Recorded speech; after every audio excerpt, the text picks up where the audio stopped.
ನನಗನ್ಸೋ ಪ್ರಕಾರ ಭಾವ ಅಂಥ ದೊಡ್ಡ ತಪ್ಪೇನು ಮಾಡಿಲ್ಲ ಕಣೆ. ಪಾಪ ಅಕ್ಕ ಏನೋ ಇಷ್ಟ ಆಗಿದ್ದಾರೆ, ಅದಕ್ಕೊಂದು ಚಿಕ್ಕ ಸುಳ್ಳು ಹೇಳಿದ್ರಪ್ಪ. ಅಷ್ಟಕ್ಕೆ ಅಕ್ಕ ಇಷ್ಟೊಂದು ರಿಯಾಕ್ಟ್ ಆಗೋವಂಥದ್ದು ಏನಿತ್ತು ಅಲ್ವಾ? ಅಕ್ಕ ಏನು ಅಂತ ನಿನಗೆ ಗೊತ್ತಿಲ್ವಾ? ಅವಳಿಗೊಂದು ಚಿಕ್ಕ ಸುಳ್ಳು ಕೂಡ ಸಹಿಸ್ಕೊಳಕ್ಕಾಗಲ್ಲ. ಅದರಲ್ಲೂ ಅವಳಿಗೆ ಮದುವೆ ಆಗೋದಕ್ಕೆ ಒಪ್ಕೊಂಡಿದ್ದೆ ಅವ್ರ ಮನೆಯವ್ರಿಗೆ ಈ ಕಂಡೀಷನ್ ಓಕೆ ಆಗಿದೆ ಅಂತ. ಈಗ ಅದೆಲ್ಲ ಸುಳ್ಳು, ಅವ್ರಿಗೇನು ಗೊತ್ತೇ ಇಲ್ಲ ಅಂದರೆ ಅಕ್ಕಂಗೆ ಶಾಕ್ ಆಗ್ದಲೇ ಇರುತ್ತಾ? ಅದು ಸರಿನೇ ಬಿಡು. ಇವಾಗ ಆಗೋದಂತೂ ಆಗೋಗಿದೆ. ಮತ್ತೆ ಅಕ್ಕ ಭಾವ ಇಬ್ರು ನಗ್ನಗ್ತಾ ಒಟ್ಟಿಗೆ ಇರಬೇಕು. ಅದಕ್ಕೇನಾದರೂ ಮಾಡೋಣ.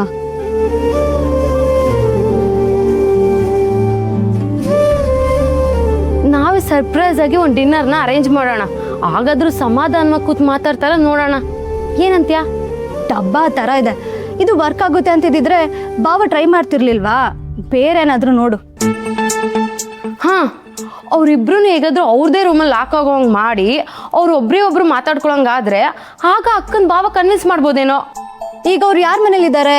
ಅವ್ರ ಮನೇಲಿ. ಮತ್ತೆ ಹೆಂಗ್ ಲಾಕ್ ಮಾಡೋದು? ದಿವ್ಯಂಗೂ ಧೀರಜ್ಗೂ ಹೇಳಿದ್ರಾಯ್ತಪ್ಪ. ಧೀರಜ್ಗ? ಅವರೆಲ್ಲ ಯಾಕೆ? ನಾನು ಅವನೊಬ್ಬನೇ ಅಂದಿಲ್ವಲ್ಲ, ದಿವ್ಯನೂ ಹೇಳಿದ್ದೀನಿ. ನೀನೇ ಗಾಬರಿ ಆಗ್ತಿದ್ಯಾ? ನಾನಲ್ಲೇ ಗಾಬರಿ ಅದೇ. ಏನೇನು ಹೇಳ್ಬೇಡ.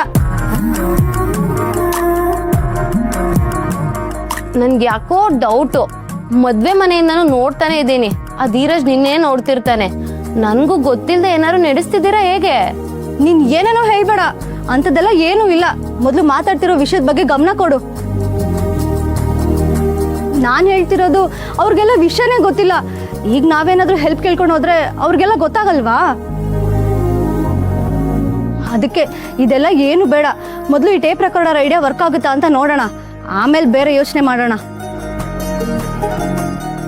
ಸರಿ, ಆಯ್ತು ಬಿಡು. Just miss. ಇವಳ ಹತ್ರ ತುಂಬ ಕೇರ್ಫುಲ್ ಆಗಿರಬೇಕು.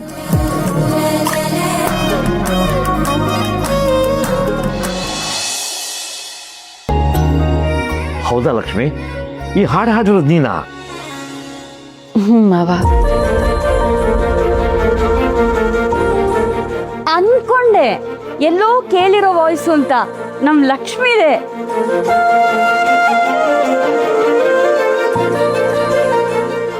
ಅದಕ್ಕೆ ನೀವ್ ಬಿಡಿ, ಸೂಪರು. ಇಷ್ಟ ಚೆನ್ನಾಗಿ ಆಡ್ತೀರಾ ಅಂತ ಗೊತ್ತೇ ಇರ್ಲಿಲ್ಲ ಅಲ್ವಾ? ಇನ್ನು ಹೀಗೆ ಏನೇನ್ ಟ್ಯಾಲೆಂಟ್ ಬಚ್ಚಿಟ್ಟಿದ್ದೀರಾ ಹೇಳಿ. ಅದಕ್ಕೆ ಇನ್ಮೇಲೆ ನಮಗೋಸ್ಕರ ಡೈಲಿ ನೀವು ಈ ತರ ಒಂದೊಂದು ಸಾಂಗ್ ಹೇಳಲೇಬೇಕು. ಅಷ್ಟೆಲ್ಲ ಏನು ಪರ್ಫೆಕ್ಟ್ ಆಗಿ ಹಾಡಿಲ್ಲ. ಅಲ್ಲಲ್ಲಿ ಶ್ರುತಿ ಮಿಸ್ ಆಗಿದೆ.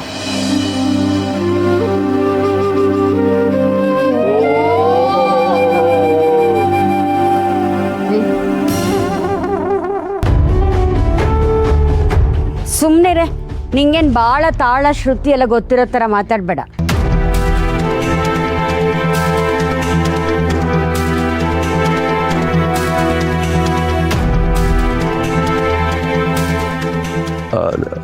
ಲಕ್ಷ್ಮಿ, ನೀನು ಮತ್ತೆ ಹಾಡಬೇಕು. ಬೇಕಾದರೆ ಕೆಲಸ ಮುಗಿಸಿ ಯಾವ್ದಾದ್ರು ಮ್ಯೂಸಿಕ್ ಕ್ಲಾಸಿಗೆ ಜಾಯ್ನ್ ಆಗು. ಅವಾಗ ಇನ್ನೂ ಇಂಪ್ರೂವ್ ಆಗುತ್ತೆ. ಏನಂತ್ಯ?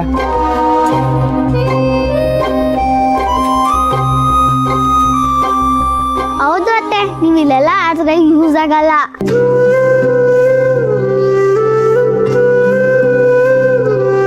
ನೀವೇನಾದ್ರೂ ಸಿಂಗಿಂಗ್ ಕಾಂಪಿಟೇಷನ್ಗೆ ಹೋದ್ರೆ ಟ್ರೋಫಿ ನಿಂದೆ.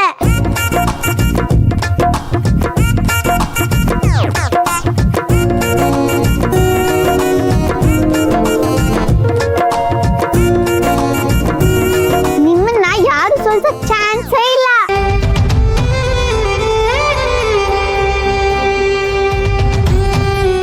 ಥ್ಯಾಂಕ್ಸ್ ಪುಟ್ಟ. ಆದರೆ ಈಗ ನಾನು ಹಾಡಲ್ಲ. ಹಾಡೋದು ಬಿಟ್ಟು ತುಂಬ ವರ್ಷಗಳಾಯಿತು.